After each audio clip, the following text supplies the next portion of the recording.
Seja muito bem-vindo a mais um momento de celebração do Ático Curitiba. É com muita alegria que a gente pode ter você junto conosco nesse momento. Nós estamos dando continuidade à nossa série O Caso Jesus, perguntas que demandam respostas. E nós acreditamos que se você continuar conosco nesse dia e acompanhar a nossa série, muitas perguntas a respeito da pessoa de Jesus vão estar sendo respondidas dentro do seu coração. Nós, aqui do Ático, nesse lugar que a gente está gravando hoje, exatamente é como foi dada origem à nossa comunidade, que traz essa ideia de um lugar de acolhimento, de estar junto, de estar perto. E esse estar perto, não somente de pessoas, mas de Jesus, nos traz transformação. Nas nossas celebrações aqui do Ático, nós temos um momento de música em família. Mas se você estiver sozinho, não tem problema, nós vamos ser a sua família que vai estar dançando junto com você, combinado? Então, se você tem uma criança aí na sua casa, chama ela para fazer parte desse momento, deixa ela juntinho com a gente. Mas se você não tem problema, aproveita para liberar essa criança aí dentro de você, para dançar, cantar e ser um momento de muita alegria e celebração.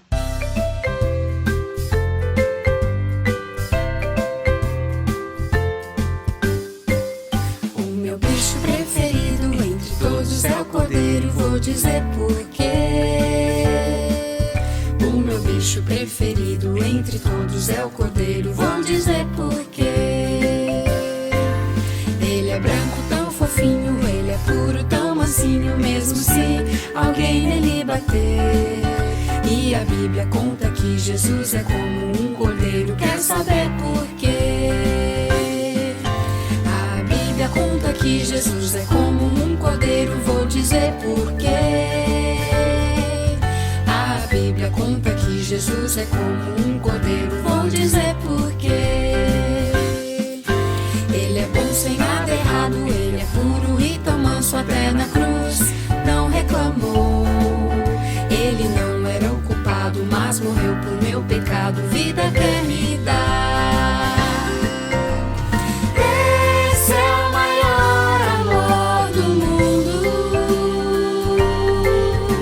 Jesus morreu pra me salvar.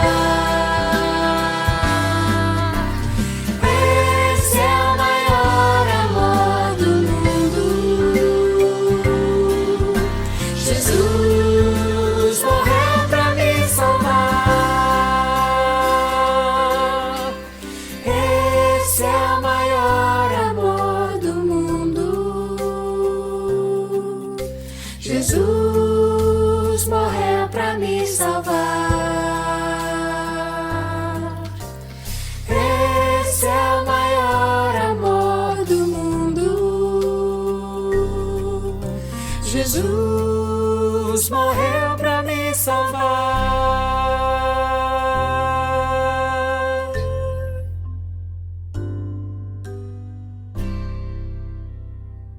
Este é o Cordeiro de Deus, que tira o pecado do mundo.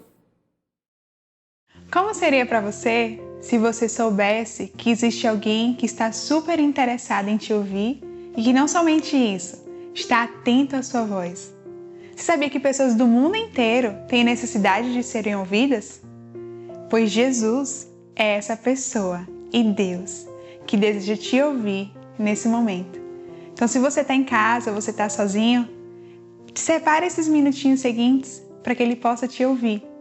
Mas se você tem alguém também do seu lado, se junte junto com ela, esteja próximo, aproveite que você está em casa e você pode estar pertinho de alguém e faça essa oração, falando com o Senhor Jesus nesse momento.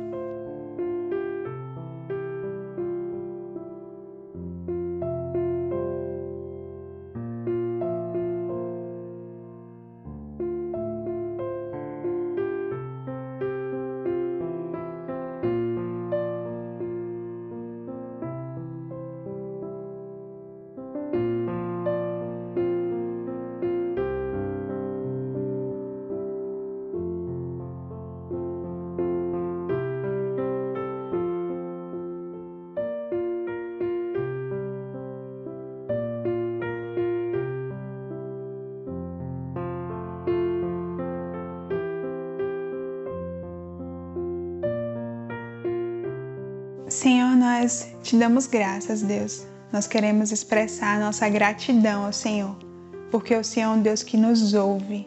O Senhor se importa com aquilo que está no nosso coração, Deus. O Senhor se importa com aquilo que está sendo as nossas preocupações, ansiedades, medos nesse momento. O Senhor se importa com as perguntas e interrogações que nós temos até mesmo a respeito do Senhor. E o Senhor as ouve. E o Senhor tem interesse de respondê-las para nós, Pai. Então nós te agradecemos por esse interesse do Senhor e pedimos para que o seu amor possa vir sobre nós nesse momento, respondendo a cada uma dessas inquietações do nosso coração. E a gente possa te sentir nesse dia, bem perto de nós. Permanece conosco e nos ajuda a permanecer em Ti, Pai. Em nome de Jesus. Amém. Dia 7 de abril, estaremos de volta com um pequeno grupo do Ático.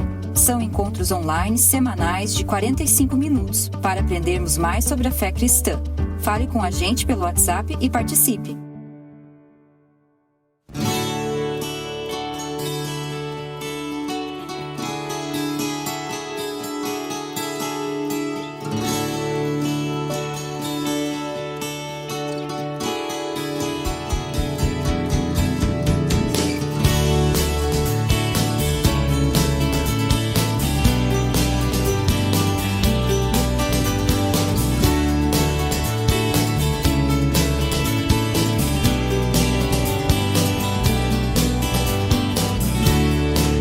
Meu caminho é cada manhã. Não procure saber onde estou. Meu destino não é de ninguém. E eu não deixo meus passos no chão. Se você não entende, não vê. Se não me vê, não entende. Não procure saber onde estou. Se o meu jeito te surpreende, se o meu corpo virasse sol, se minha mente virasse sol, mas só chove, chove, chove, chove.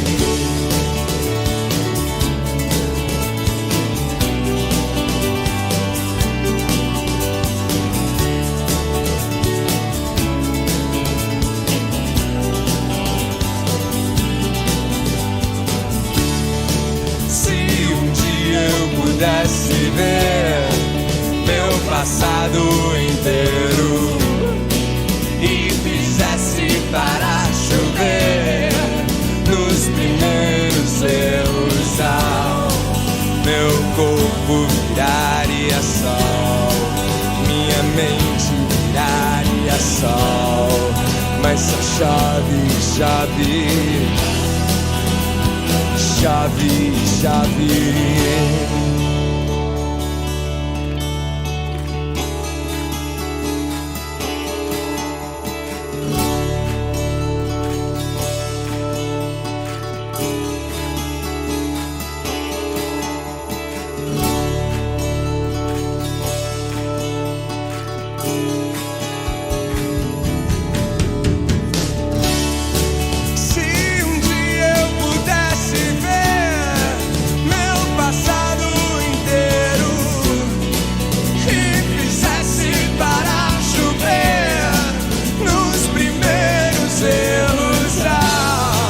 Meu corpo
Deus, surge de repente um homem que começa a falar como se ele próprio fosse Deus. Um homem que fosse somente um homem e que dissesse as coisas que Jesus disse, não seria um grande mestre da moral. Seria um lunático. Ou então, o diabo em pessoa. Ou esse homem era e é filho de Deus, ou não passa de um louco, ou até coisa pior. Você pode querer calá-lo por ser um louco, pode cuspir nele e maltratá-lo como a um demônio, ou pode colocar-se a seus pés e chamá-lo de Senhor e Deus. Mas ninguém venha dizer que ele não passava de um grande mestre humano. Ele não nos deixou essa opção e não quis deixá-la.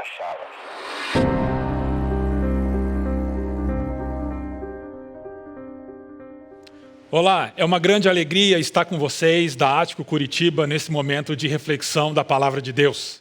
Na semana passada, iniciamos uma série cujo tema é um dos mais importantes para nós, se não o mais importante, a pessoa de Jesus. E algumas perguntas vai nos conduzir ou nos conduzirão ao longo dessas reflexões. Na semana passada, o pastor Ricardo Augusto trouxe uma reflexão para nós a respeito da seguinte pergunta: afinal de contas, quem era Jesus? E ele montou um tribunal e trouxe algumas testemunhas, ou alguns grupos de testemunhas para responder a essa pergunta. O primeiro grupo de testemunhas era um grupo de líderes religiosos da época de Jesus. E segundo os evangelhos, de acordo com esses líderes, Jesus era um blasfemo, ou um herege, alguém que ensinava coisas erradas, contrárias à vontade de Deus. Então, o Augusto convida um segundo grupo de testemunhas, que é um grupo formado pelos discípulos de Jesus, e nós aprendemos que esses discípulos de Jesus, eles entendem que Jesus é o Messias, o Filho de Deus. E por fim, o pastor Ricardo Augusto trouxe o próprio Jesus como uma testemunha para dizer quem ele era.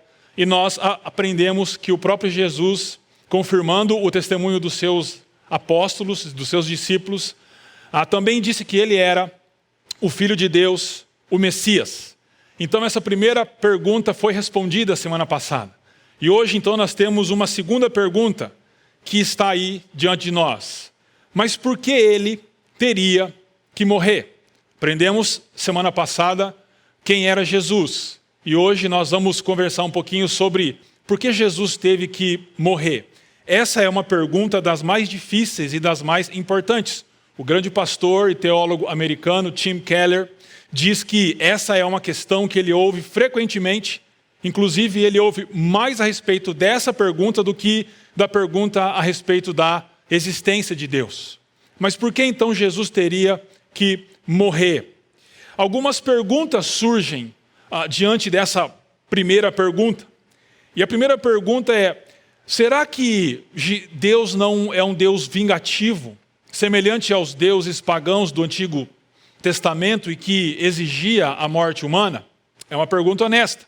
A segunda pergunta é: será que Deus não poderia apenas perdoar, como um pai ou uma mãe diante de um filho que comete um ato de desobediência e depois perdoa e releva e deixa para lá? Deus não poderia ter feito só isso? Ou pelo menos Deus não poderia ter perdoado aqueles que se arrependessem dos seus pecados? Dizer: ok, tá bom, você errou, mas como você está arrependido, está tudo certo entre nós. Será que Deus poderia ter feito isso? Simplesmente dito: olha, está tudo certo, está tudo perdoado, a gente encerra o assunto por aqui. Essa é uma saída que muitas vezes nós, humanos, tomamos em nossos relacionamentos. Mas o problema é que o ato que exigia um perdão de Deus não era uma simples desobediência de uma criança, mas foi um ato de rebelião diante do Criador. É por isso então que nós precisamos entender que em qualquer relacionamento onde existe algum dano ou prejuízo, o custo será pago por alguém. Dessa forma, o perdão sempre envolve uma experiência de morte e de ressurreição. Mas então, por que Jesus teve que morrer? Algumas das respostas, ou das supostas respostas mais comuns são: primeiro, porque ele fez por merecer. Então, como nos disseram os líderes religiosos de Israel, ele era um herege, um blasfemo, então ele mereceu morrer porque ele procurou isso. É uma resposta para a pergunta. A segunda é porque ele queria se tornar um mártir, então ele queria deixar um exemplo para a humanidade, ele queria deixar um exemplo de alguém que, mesmo sendo uma boa pessoa, morreu, então ele escolheu se tornar um mártir e um simples exemplo para nós. É uma outra possibilidade. Alguns ainda vão dizer que ele morreu por questões econômicas, usando de uma perspectiva mais marxista e comum hoje, onde tudo se resume a questões econômicas. Algumas pessoas vão dizer que porque Jesus bateu de frente com todo o complexo sistema econômico do templo de Jerusalém, então as pessoas disseram, ele precisa morrer porque ele está atrapalhando os nossos negócios. Também uma resposta possível. Mas eu quero apresentar uma quarta possibilidade. Jesus morreu porque havia um plano maior, porque havia um sentido maior em sua morte. E o convite que eu faço para você, nessa nossa reflexão, é entender que essa é a resposta correta. Jesus morreu porque havia um plano maior. E esse plano maior tem o seu clímax na cruz de Jesus, que é o local e o símbolo da morte de Jesus. E a partir então da cruz, nós podemos compreender a história. E é dessa forma que nós vamos responder a essa pergunta, por que ele, Jesus, teria que morrer? Então eu te convido nesse momento a uma viagem ao longo do tempo, né? Meus filhos lá em casa gostam de um desenho do Sherman e do Sr. Peabody, onde o Sr. Peabody tem uma máquina do tempo, e eles entram nessa máquina do tempo e visitam vários momentos ao longo da história. A gente não tem essa máquina do tempo, mas vamos imaginar, e eu te convido a essa viagem. E o primeiro ponto de parada nosso é voltar lá no início de todas as coisas, quando o Deus Criador criou todas as coisas. É importante a gente pensar nisso, porque o relato de Gênesis capítulo 1 diz para nós que Deus criou todas as coisas, Ele criou de acordo com os dias da criação, Ele criou através da sua palavra, e no final do capítulo 1 de Gênesis, há o seguinte relato, e viu Deus que tudo ficou bom. É interessante que no hebraico, quando você quer fazer ou criar um superlativo, você duplica as palavras. Então, literalmente, esse texto do final do capítulo 1 de Gênesis quer dizer, e Deus viu que ficou bom. E eu concordo com o hebraico nesse sentido. Quando a gente olha para a criação, quando a gente viaja, quando a gente vai para a praia ou quando a gente vai para as montanhas, nós podemos dizer que esse mundo, que a criação de Deus é um bombom. Ela é linda, né? Ela é gostosa de ser experimentada. E tudo o que Deus criou, então, ficou muito bom. E essa é a conclusão da criação. Quando a gente olha para a criação, essa é a avaliação que Deus fez e que nós também podemos fazer. Deus criou tudo de maneira perfeita. Só que a história não acaba aí. Pouco tempo depois de Deus ter criado o ser humano, há um relato muito importante que nos é contado no livro de Gênesis capítulo 3, onde a serpente, que simboliza Satanás, entra naquele primeiro jardim e engana o primeiro casal, conduzindo o primeiro casal à rebelião, à desobediência e à traição. Eles então traem o Criador, eles desobedecem ao Criador e eles se rebelam contra o Criador. Mas a história não termina por aí, porque Deus, diante dessa atitude de rebelião, desobediência e de traição do primeiro casal, fez uma promessa, que é a promessa mais importante de toda a Escritura.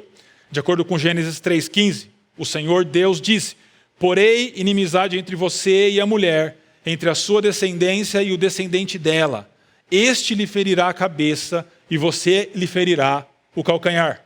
A profecia era que um filho de uma mulher, um homem nascido de uma mulher, conseguiria vencer a Satanás, mas seria por Satanás ferido. Essa é a profecia.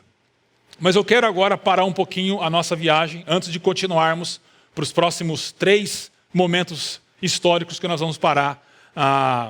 Eu quero fazer uma pausa aqui para pensar com você um pouco sobre as consequências dessa atitude desse primeiro casal. Quais foram as consequências da desobediência, da traição e da rebelião? Porque para a gente entender direito por que Jesus teve que morrer, nós precisamos entender as razões que levaram Jesus a morrer. Então vamos pensar aqui um pouquinho. A primeira consequência da atitude do primeiro casal no jardim é a morte. E ela se divide em 3 tipos de morte. Primeiro, a morte física.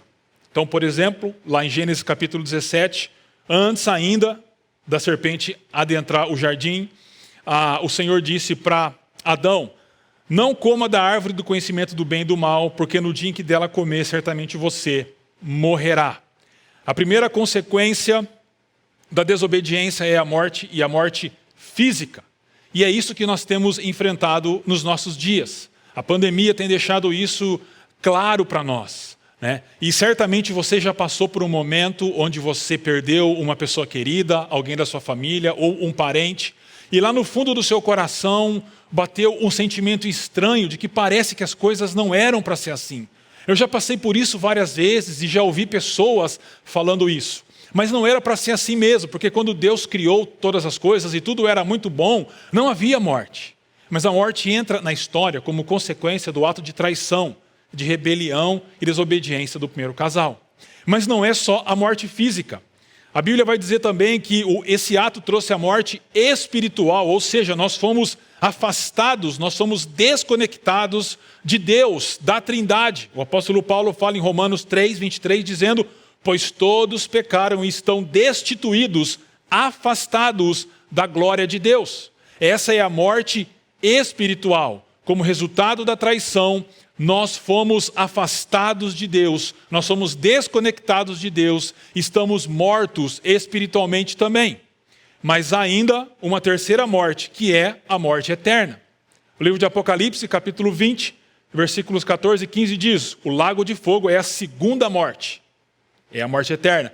Aqueles cujos nomes não foram encontrados no livro da vida foram lançados no lago de fogo.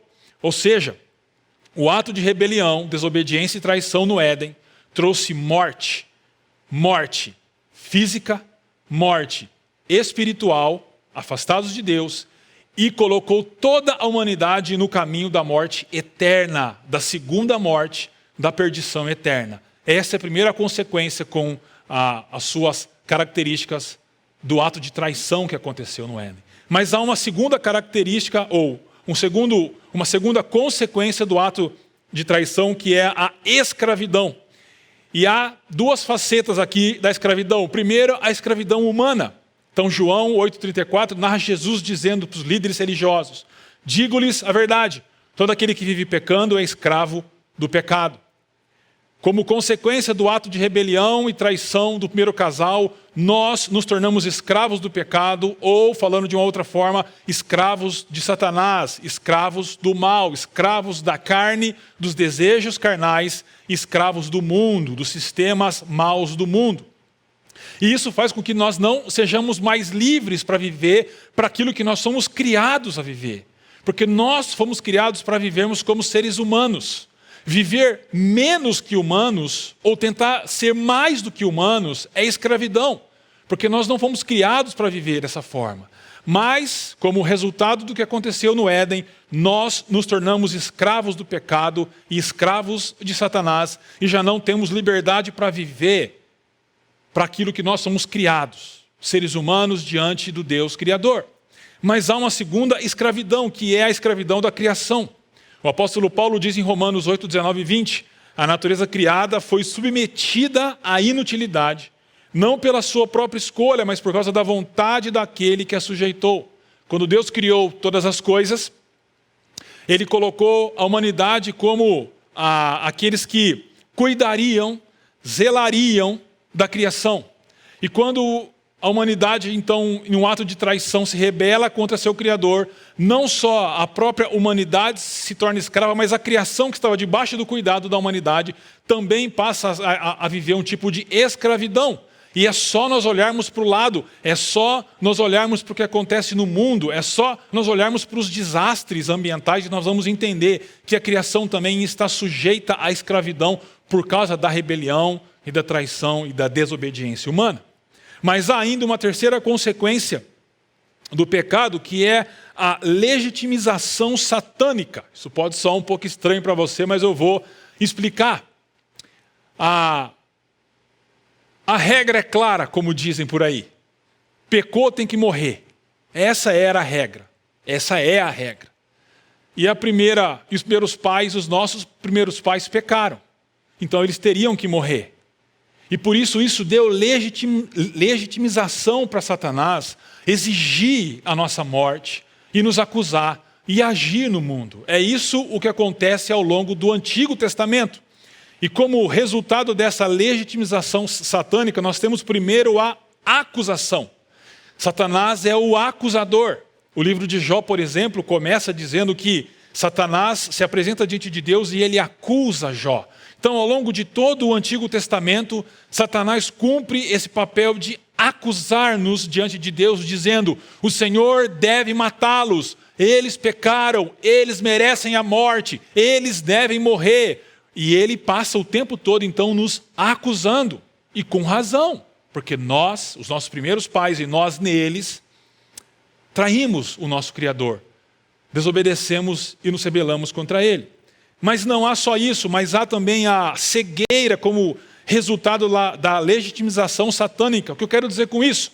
No Antigo Testamento, você não tem Deus enviando o seu povo para pregar as boas novas ou pregar a fé no Senhor, no Deus de Israel, para outras nações, como você tem depois da morte e da ressurreição de Jesus. Você tem de maneira esporádica Jonas, mas é um livro que tem um alvo bem específico, mas a missão de Israel é atrair a atenção das nações e não ir para as nações. Por quê? Porque Satanás tinha legitimização ou legitimidade para cegar as nações, para que as pessoas não crescem no Evangelho. Então Paulo fala sobre isso um pouco em 2 Coríntios 4,4, diz: mas se o nosso Evangelho ainda está encoberto, é para os que se perdem que está encoberto, nos quais o Deus desse século cegou o entendimento dos incrédulos. Há uma mudança do Antigo para o Novo Testamento, a gente vai falar disso logo, mas isso é resultado da legitimização satânica. Então eis as consequências do ato de traição e de rebelião e desobediência dos nossos primeiros pais no Éden, e nós neles também somos traidores, desobedientes e rebeldes. Mas eu quero convidar você a voltar para a nossa nave, a nave do tempo, e nós vamos andar vários séculos e chegar na história de um homem chamado Abraão. Porque diante do que os nossos primeiros pais fizeram, a humanidade se perdeu e começou a se desenvolver, a crescer longe do Senhor, longe de Deus. Então o pecado graçava pela humanidade. Mas aquele plano de Deus, como nós lemos em Gênesis 3,15, ainda estava para ser cumprido, e ele começa a ser cumprido quando Deus então chama um homem chamado Abrão, que vai se tornar Abraão. Deus escolhe esse homem do meio de uma família de pagãos, ou seja, de pessoas que não criam no Senhor, chama esse homem e faz uma promessa para esse homem, que a partir dele, uma grande nação surgiria. Só que há dois problemas. O primeiro é que Abraão já é um senhor de idade, aproximadamente 90 anos, quando ele recebe essa promessa. E o segundo problema é que a mulher de Abraão, um pouco mais nova do que ele, Sara, é estéril. E aí como que as coisas vão andar? Mas o Senhor é poderoso e traz um filho a esse casal chamado Isaque. Esse é um filho da promessa. Mas em um determinado momento da vida de Isaque, ele já um rapaz, um jovenzinho, Deus se dirige a Abraão e faz um pedido dramático. Ele diz: Abraão, vai para um monte que eu vou te mostrar e sacrifique o seu filho Isaque, o seu único filho, para mim. Para pensar na situação de Abraão. A impossibilidade de ter um filho era real, mas o Senhor faz uma promessa. Depois de erros e acertos do próprio Abraão, o Senhor cumpre sua promessa e traz Isaque. Mas agora, com Isaque já crescendo, e Abraão com a esperança daquela promessa ser cumprida, Deus pede o filho a Abraão. Então a história diz que Abraão, de modo obediente, pega seu filho, vai para uma jornada, leva seu filho para um monte e prepara o seu filho para o sacrifício.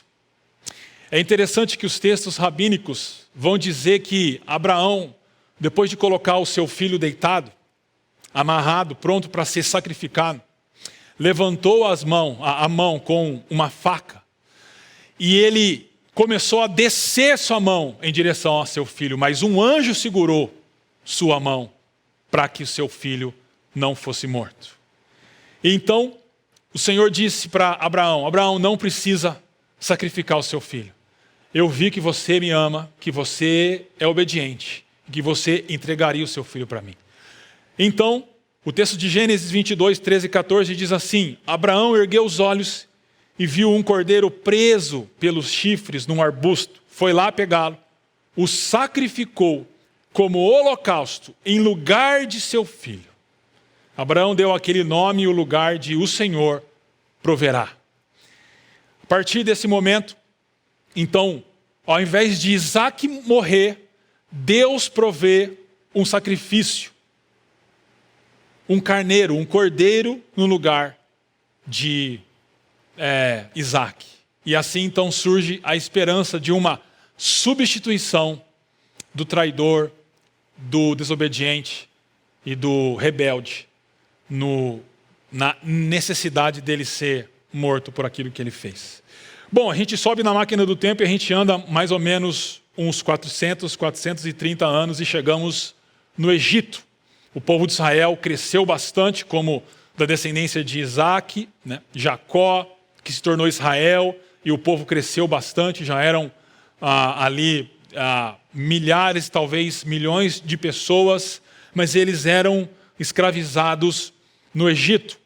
Então, nós conhecemos a história das 10 pragas do Egito, quando Deus começa a agir para libertar o seu povo do Egito. E na 10ª praga há a instituição da Páscoa. Deus então fala com Moisés e Arão. Moisés e Arão então informam o povo do que eles devem fazer. E a ordem é que o povo pegasse um cordeiro, matasse esse cordeiro, e naquela noite, na noite estipulada, assasse e comessem aquele cordeiro, porque ali seria a Páscoa ou a passagem do Senhor pelo Egito. E nesse ato de passar pelo Egito, o anjo do Senhor mataria os filhos primogênitos daqueles cujas casas não estavam marcadas com sangue. Que sangue é esse?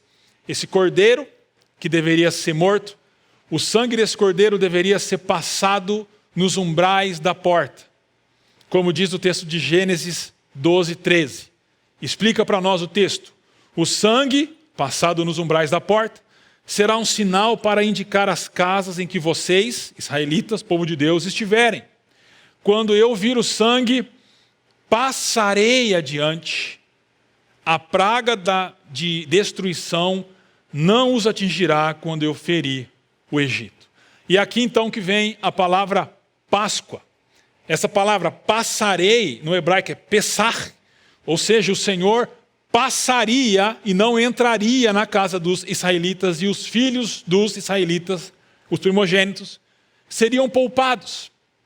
Então olha como a história vai se desenvolvendo. Primeiro, Abraão sacrificaria seu filho, mas Isaac foi substituído por um cordeiro, por um carneiro. E agora, no Egito, pelo sangue do cordeiro na porta, o anjo do Senhor passa pela casa dos israelitas e poupa os filhos primogênitos dos israelitas. O sangue do cordeiro, nos umbrais das portas, evita a visita do anjo da morte e poupa a vida dos primogênitos dos israelitas. Mas eu quero te convidar a voltar para a nossa cápsula do tempo e avançar por mais ou menos uns 1500 anos, no deserto da Judéia, perto de Jerusalém. Um dia, João Batista está com os seus discípulos e Jesus passa por eles.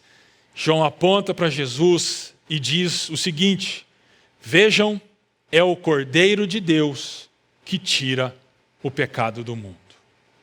Vejam, esse homem, Jesus, é o Cordeiro de Deus que tira o pecado do mundo. Repara como que a história chega ao seu clímax. O cordeiro que substituiu Isaac, lá naquele sacrifício de Abraão. O cordeiro cujo sangue evitou com que o anjo da morte visitasse as casas dos israelitas e os filhos primogênitos dos israelitas foram poupados. Agora, esse cordeiro realmente chega de maneira definitiva em seu clímax, e esse cordeiro é Jesus, e Jesus é aquele que, morrendo por nós, tira o nosso pecado. Quando eu paro para pensar sobre isso, uma cena do filme O Leão, a Feiticeira e o Guarda-Roupa, das Crônicas de Nárnia, sempre vem à minha mente. Se você já assistiu, você vai se lembrar, senão eu vou dar uma breve introdução. Esse filme, nessa crônica de Nárnia, nós somos apresentados a 4 irmãos, Pedro, Susana, Edmundo e Lúcia. E eles acessam o mundo de Nárnia e passam a se envolver com esse mundo de Nárnia, mas Edmundo é o traidor. Ao invés dele estar com seus irmãos e estar com Aslan, né, o leão que representa Jesus, ele busca e vai atrás da rainha má, que simboliza o mal em Nárnia. E ele então trai seus irmãos, trai Aslan, e isso traz um preço muito caro que precisa ser pago para que ele não seja morto. Vou passar um trechinho desse filme aqui para que você dê uma olhada no que acontece. Jardim! A rainha de Nárnia! Imperatriz das Índias desertas! Aqui não é lugar para isso!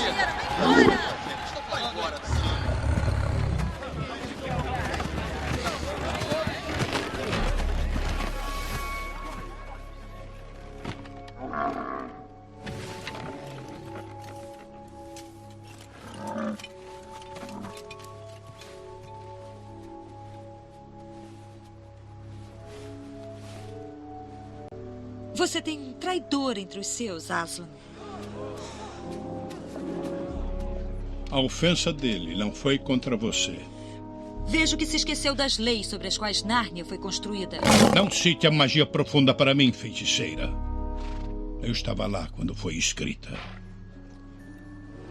Então se lembra bem de que todo traidor pertence a mim? O sangue dele é minha propriedade. Tente pegá-lo.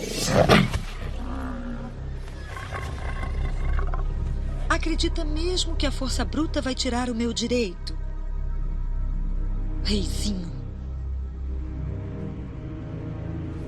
Aslan sabe que a menos que eu tenha o sangue dele, como manda a lei, toda Nárnia será subvertida e perecerá em fogo e água. Esse menino morrerá na mesa de pedra. Como diz a tradição, não ouse recusar. Basta. Quero falar com você a sós.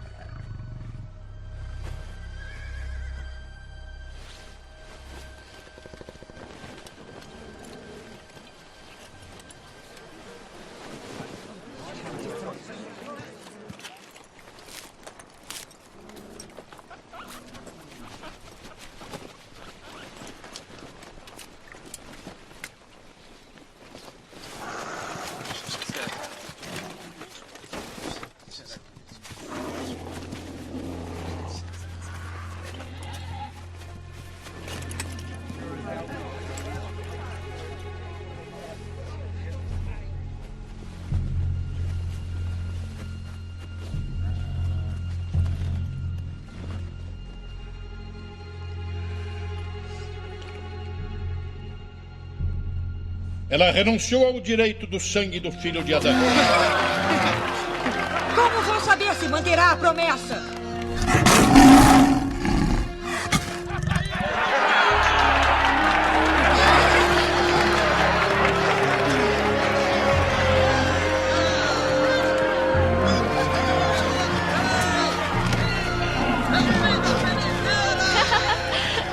Incrível!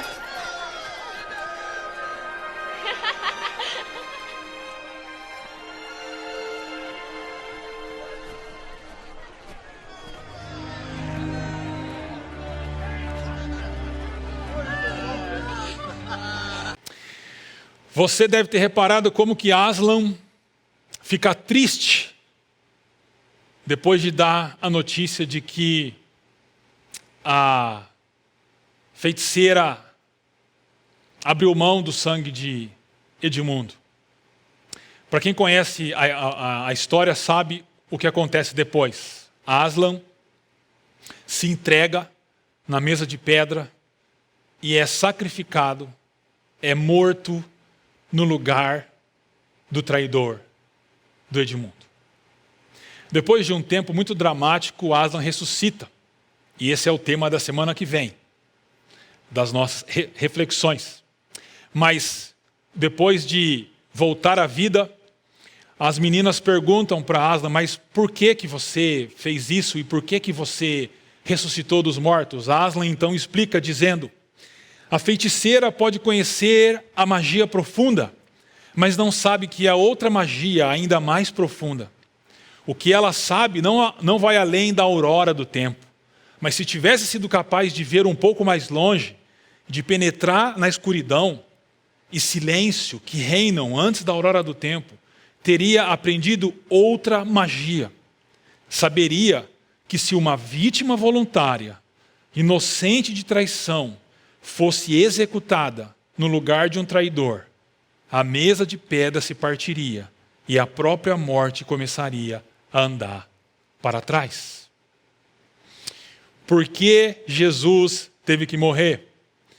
Porque nós somos traidores e precisávamos morrer pelo ato de traição, de desobediência e de rebelião. Mas a vítima inocente, Jesus, morreu em nosso lugar. E como aquelas consequências do pecado são revertidas então? Ainda respondendo essa pergunta, John Stott vai dizer para nós, a essência do pecado é nós seres humanos colocando-nos no lugar de Deus, enquanto a essência da salvação é Deus colocando-se em nosso lugar. Nós nos colocamos onde somente Deus merece estar. Deus se coloca onde nós deveríamos estar. Em outras palavras, na cruz. Por que Jesus deveria morrer então? Primeiro, para nos libertar. Nos tornamos escravos por causa do nosso ato de traição. E Jesus morreu para nos libertar. Primeiro, libertar a humanidade, libertar todos aqueles que creem em Jesus. 1 João, capítulo 3, versículos 5 e 8, ele diz assim, sabeis também que ele, Jesus, se manifestou para tirar os pecados, se manifestou o Filho de Deus para destruir as obras do diabo. Aqui, o apóstolo está dizendo que Jesus se manifestou para destruir as obras do diabo. Aquela palavra destruir é desamarrar, desatar. É como se nós estivéssemos acorrentados, presos por causa do nosso pecado, mas a obra de Jesus é aquela que nos liberta, que abre a algema e que nos torna livres, porque Jesus veio para destruir, desatar as obras do diabo. Mas não são apenas pessoas que são alvos dessa libertação, mas a própria criação. Paulo em Romanos 8, 20 e 21 diz que na esperança de que a própria natureza criada será libertada da escravidão, da decadência que se encontra recebendo a gloriosa liberdade dos filhos de Deus.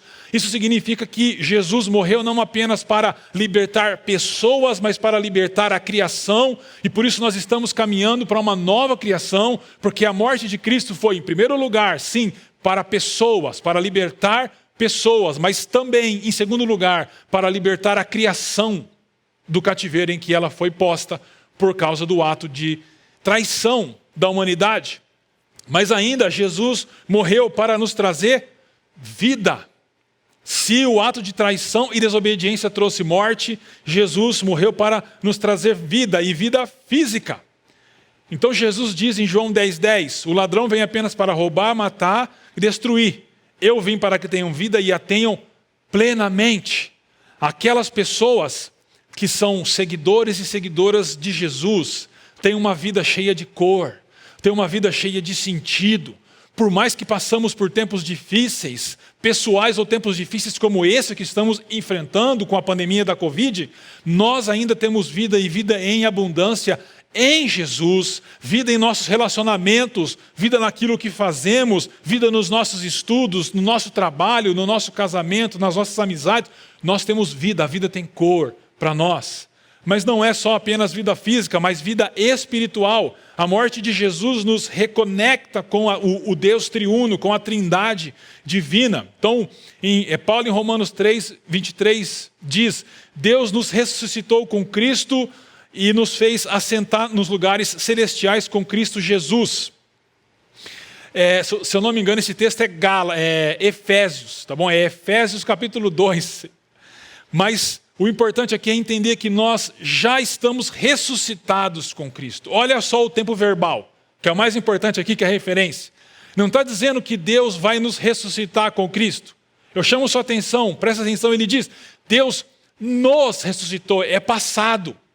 Ou seja, todos aqueles que um dia depositaram sua esperança e creram em Jesus, já passaram por aquilo que a Bíblia chama de primeira ressurreição, que é nascer de novo, o que a gente chama comumente de conversão.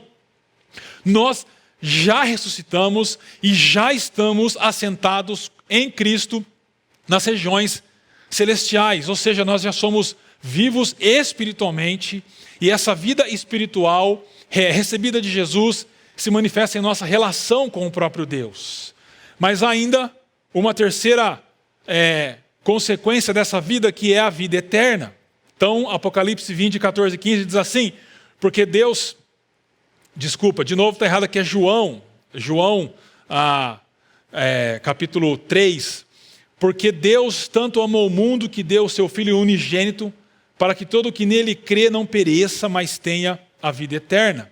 Olha direito para esse texto e presta atenção que Deus diz. Ele diz: porque Deus tanto amou o mundo, Deus ama o mundo, que deu o seu Filho unigênito, o seu único Filho, para que todo que nele crê não morra eternamente, mas tenha a vida eterna. Ou seja, a partir do momento que nós passamos a crer em Jesus, nós já temos a vida eterna. E nós já estamos vivendo a eternidade que começa aqui agora. Mas ainda, a última consequência da morte de Jesus foi a vitória sobre Satanás. E se nós éramos acusados por ele, o apóstolo Paulo fala em Romanos capítulo 8, versículo 1, dizendo: portanto, agora já não há condenação para os que estão em Cristo Jesus. Talvez você tenha lido esse texto várias vezes, mas nunca tenha entendido o contexto maior dessa afirmação do apóstolo Paulo, mas a afirmação é essa: que nós outrora éramos acusados, mas agora já não há mais acusação contra nós. Por quê? Porque os nossos débitos, os nossos erros, a nossa traição já não existe mais. Ela foi apagada, ela foi perdoada. E, como resultado da vitória sobre Satanás, João em Apocalipse 2:3 diz assim, Apocalipse 20, 2:3. Um anjo, diz: prendeu o dragão, a antiga serpente, que é o diabo, Satanás, e o acorrentou por 1000 anos, que é o período da igreja que a gente está vivendo agora entre a vinda do Espírito Santo e a volta de Jesus. Lançou-o no abismo, fechou-o e pôs um selo sobre ele, para assim impedi-lo de enganar as nações até que terminassem os 1000 anos. O que esse texto está dizendo para nós é que agora, desde o momento em que Jesus veio dos mortos e capacitou o seu povo com o Espírito e enviou o seu povo ao mundo, as pessoas agora podem crer no Evangelho, porque Satanás está acorrentado e não pode mais enganar as nações. Não é à toa que desde o derramamento do Espírito até hoje, o movimento missionário da igreja é um fenômeno sem igual no mundo todo. E pessoas como eu e você em outras partes do mundo puderam ouvir do Evangelho e crer no Evangelho, porque aquele que enganava e cegava as nações está acorrentado, limitado até um tempo oportuno para isso. E sempre quando eu penso nessas consequências, eu lembro da história bem conhecida, que nos é narrada, por exemplo, em Marcos capítulo 5, de um homem escravizado por uma legião de demônios. O texto diz que Jesus se aproxima e ele vem correndo e grita para Jesus, perguntando o que Jesus estava ali fazendo. Aquele homem era um homem que estava escravizado por Satanás, por uma legião de demônios. Ele não tinha vida, nem vida física, nem vida espiritual, e muito mais ele já desfrutava da vida eterna. E ele então era alguém que estava debaixo de acusação, estava preso. Mas então Jesus tem um encontro com aquele homem. Jesus liberta aquele homem. Jesus dá vida àquele homem. E ao final do texto, aquele homem quer seguir Jesus para onde Jesus estava indo, né? Jesus sobe no barco e vai para o outro lado do lago. Mas Jesus diz para ele o seguinte: não, você não vai me seguir. Vá para casa, para a sua família, e anuncie-lhes quanto o Senhor fez por você e como teve misericórdia de você. Então aquele homem se foi e começou a anunciar em Decápolis o quanto Jesus tinha feito por ele. Todos ficavam admirados. Eu e você éramos, ou você pode estar me ouvindo e você é como aquele homem, vivendo em meio à morte, escravizado e sem esperança. E sabe por que Jesus morreu? Jesus morreu por você. Jesus morreu para te livrar. Jesus morreu para te dar vida física, espiritual e eterna. E Jesus morreu para que você agora, como parte do povo dele, pudesse anunciar, se engajando na missão de Deus, porque ele morreu pelas pessoas. Nós éramos como esse homem. Você que está me ouvindo pode ser como esse homem. E a resposta para a pergunta é por que ele teria que morrer, é para isso. É para nos libertar, para nos dar vida e para nos enviar em missão. Por isso eu quero concluir com você, respondendo finalmente essa pergunta de modo mais resumido. Por que então Jesus teria que morrer? Primeiro, para vencer Satanás, vencer o mal, vencer o inimigo. Por isso que Jesus morreu. Em segundo lugar, para nos libertar. Jesus morreu para, vencendo o mal, nos libertar porque nós éramos escravos. E por fim, Jesus morreu para que nós tivéssemos vida. Vida aqui, em abundância, vida espiritual e vida eterna. Eu termino com o versículo de Romanos, capítulo 5, versículo 8, que diz assim: mas Deus demonstra seu amor por nós. Cristo morreu em nosso favor, quando ainda éramos pecadores. Você pode pensar assim: Jesus morreu, mas faz muito tempo. Eu estou vivendo aqui há 2000 anos depois da morte de Jesus. O que isso tem a ver comigo? Eu quero chamar a sua atenção para esse versículo que eu fecho a nossa mensagem hoje, porque essa atitude destacada, esse verbo, Deus demonstra, o apóstolo Paulo constrói esse texto com um verbo no presente. O que isso significa?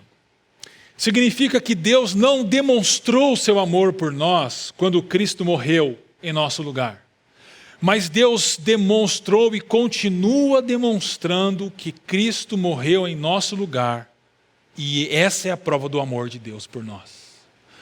Todos os dias, Deus demonstra seu amor por nós, pelo fato de Cristo ter morrido por nós na cruz.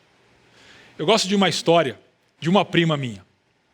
Ela começou a namorar um rapaz, e que hoje é o marido dela, e é um grande marido. E eu lembro que quando eles completaram 1 mês de namoro, ele é um rapaz muito romântico, antes de chegar o dia de completar 1 mês, ele mandava rosas para ela.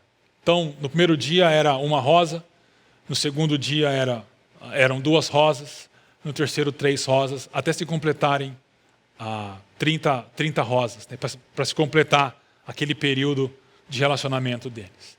Todos os dias alguém batia na porta dela com rosas para que ela colocasse naquele buquê que estava sendo formado para celebrar aquele momento de relacionamento deles. Esse versículo que o apóstolo Paulo traz para nós é a mesma coisa. Todos os dias nós recebemos a mensagem do amor de Deus por nós. E essa mensagem é: Cristo morreu por nós. Cristo morreu por você, morreu por mim. Então a gente pode resumir dizendo: por que Ele teria que morrer? Porque Deus nos ama, para nos libertar, para nos dar vida e para nos enviar para a missão. Foi por isso que Jesus morreu. Vamos orar? Pai Santo, eu quero te agradecer porque o seu Filho se entregou por nós na cruz. Quero te agradecer também, Pai, porque eu acredito que a dor foi maior em seu coração do que no próprio Jesus, porque como Pai, o Senhor entregou o seu Filho na cruz por nós. E nos entregou Jesus porque nós merecíamos morrer naquela cruz. Nós traímos o Senhor, nós te desobedecemos, nós nos rebelamos contra o Senhor. Mas ao invés do Senhor nos deixar a própria sorte, o Senhor veio nos resgatar. E esse resgate se dá através da morte de Jesus na cruz. Nós queremos então, Pai, te agradecer pelo teu amor por nós, te agradecer pelo ato de Jesus de morrer por nós, e te agradecer porque o teu Espírito é aquele que nos convenceu e nos fez crer em Jesus. E que pessoas que ouçam, assistam essa mensagem, se ainda não entenderam a razão da morte de Jesus na cruz, que nesse momento entendam e passem a confiar e a crer em Jesus para serem libertadas e receberem vida. Vida aqui, vida espiritual e vida eterna. Nós oramos em nome de Jesus, aquele que morreu por nós na cruz, por amor a nós. Amém e amém. Deus te abençoe.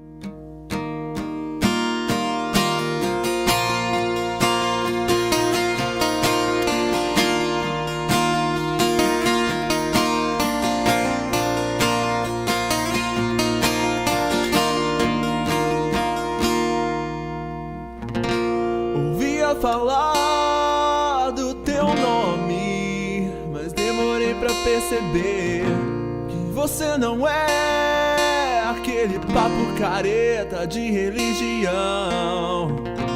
Eu tava anestesiado, adormecido em meus preconceitos, escondido e armado contra tudo e todos. Mas o teu olhar brilhou mais que o sol, e esse calor me encheu de vida, de vida. O teu amor se derramou como um perfume, e o meu passado pesado e carregado de pecados você apagou, você me aceitou, me perdoou, amor que eu não consigo entender.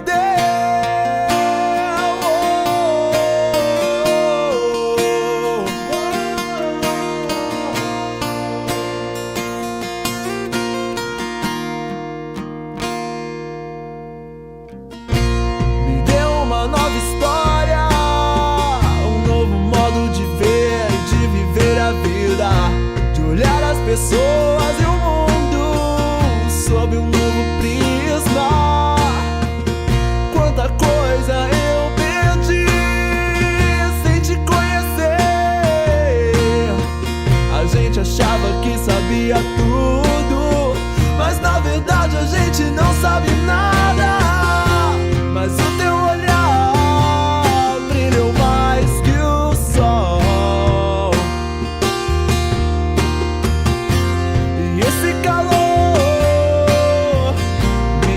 de vida, de vida. O teu amor se derramou como um perfume,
Chegamos ao final da nossa celebração de hoje. Talvez você está aí se perguntando, mas Ingrid, algumas perguntas não foram respondidas, na verdade criaram mais perguntas depois dessa palavra, e eu fico muito feliz se isso estiver acontecendo com você, porque a nossa série vai estar dando continuidade nos próximos domingos e talvez essas perguntas vão estar sendo respondidas nas nossas próximas programações, então não perca, continue junto com a gente. Aqui do nosso lado da tela vai estar aparecendo o nosso link do canal do YouTube do Ático, que é o atico.org.br/online. Você consegue ver todas as nossas programações, até mesmo para as crianças, que temos o Ático Kids. E aqui está o nosso QR Code para um momento muito especial, que é a nossa sala de convivência assim que encerrar essa programação. Então, se você não nos conhece pessoalmente, vai ser uma alegria poder te receber junto com a gente, conversar um pouco com você, trocar umas figurinhas a respeito desse assunto que foi falado hoje. Então venha participar conosco da nossa sala de convivência, conecta aqui no seu QR Code e um abraço grande, até a próxima!